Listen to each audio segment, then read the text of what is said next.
రేవంత్ ఓ పక్కన కరెక్ట్‌గా ఎలక్షన్స్ టైంకి ఇప్పుడు బనకచెర్ల ప్రాజెక్టు మనం వద్దనుకున్నాం.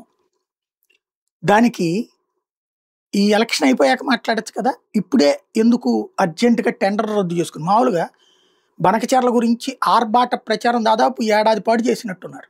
నేను మొట్టమొదటి రోజు నుండి చెప్తున్నా. నేను ప్రాజెక్టులకు వ్యతిరేకం కాదు. ప్రాజెక్టులు కావాలని బలంగా కోరుకునేవాడిని. సాధ్యం కాదిది. లక్షల కోట్ల రూపాయలవుతాయి. 88,000 కోట్లని అంచనా ఏస్తే అది మొత్తం పూర్తయ్యేటికి 2, 3 లక్షల కోట్లవుతది. అవ్వదు సావదు. రాష్ట్ర ప్రభుత్వం అంత డబ్బులు పెట్టుకోలేదు. కేంద్ర ప్రభుత్వం ఇవ్వదు. జాతీయ ప్రాజెక్టు కిందకి అది ఇవ్వదు.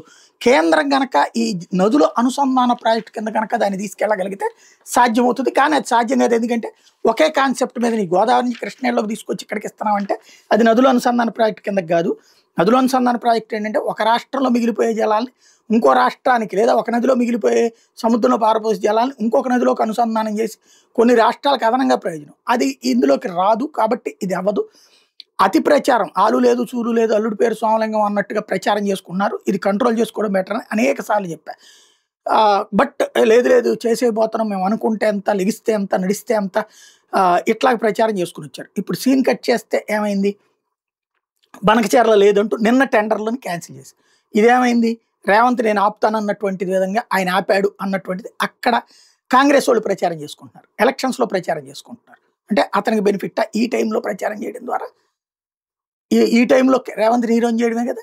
బీఆర్ఎస్ వాళ్ళు రేవంత్ను చంద్రబాబు అనుకుని చేశారన్న. ఇప్పుడు మళ్ళీ చంద్రబాబు గారికి ఇది డ్యామేజ్ కాకుండా అర్జెంటుగా మన నీచపత్రిక నీచాతి నీచపత్రిక ఇద్దరు కలిసేసి లేదు లేదు బనకచెర్ల క్యాన్సిల్ అయినా కూడా నల్లమల సాగర్ దాకా నీళ్లు పట్టుకుపోతారు, ఆ ప్లానింగ్ అయితే ఉంది, దాన్ని 45,000 కోట్లతో అయిపోతుందని ఇంకొక నాటకం బిగించేశారు. ఏం చేసుకుంటారు? నల్లమల సాగర్లో తీసిపోయి ఆ 4 రాయలసీమకు పోవు కదా. అవి మనకు కావాల్సింది ఏంది? రాయలసీమకు కదా నీళ్ళు పోవాల్సినవి. కాబట్టి ఈ నాటకాలు అయితే సాగుతున్నాయి వార్తల ద్వారా. మామూలు సాధారణ ప్రజలకి ఈ నెల గురించి ఈ లెక్కలని ఏం తెలుసు. కాబట్టి మనకి తెలిసినటువంటి వాళ్ళకి అబ్బో అసలు అద్భుతం అని చెప్పి మొన్నటిదాకా, ఇప్పుడు నో అనర్థం అని చెప్పేటటువంటి. కానీ అసలు ప్రయోజనం ఆపినటువంటి మగాడిగా అక్కడ ప్రచారం చేసుకుంటున్నాడు రేవంత్ రెడ్డి.